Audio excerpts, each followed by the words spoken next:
called the worst crisis in the church for 500 years. Scandals that have seen its reputation crumble. And Scotland is a place where the damage has been painfully felt.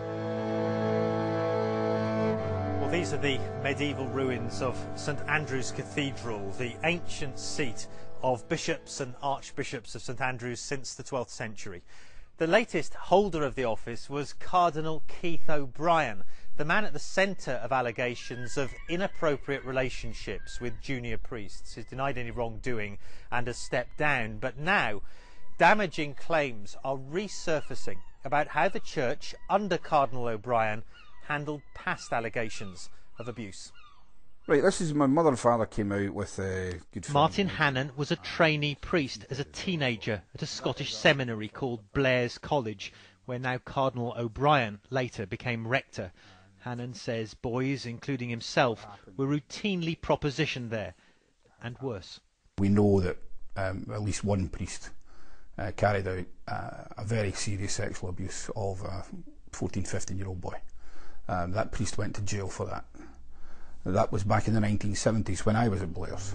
There's no suggestion any abuse took place when Keith O'Brien was in charge, but he did have contact with the abused boy, known only as Michael X. It was years after the abuse took place here at Blair's College near Aberdeen that Michael X, by then married with children, discovered that his abuser was still serving as a parish priest. He complained to the then Archbishop Keith O'Brien, who chose not to go to the police, but to deal with the matter internally.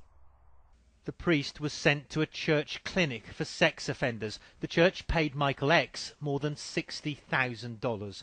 But the abuse was only reported to the police by Michael X himself several years later, when he discovered the priest was still working with children. In the past, there was definitely an institutionalised culture of cover-up that allowed abuse to flourish. The poor victim didn't get any help at all, and people like Michael X, who was so horrendously abused, had to get on with their life and suffer horrendous psychological trauma. CNN asked Cardinal O'Brien about the allegations of a cover-up, but received no response. Back in 2010, though, the Cardinal apologised on behalf of the Church to those who had suffered abuse. Catholics who were aware of such crimes and did not act to report them, he said, bring shame on us all.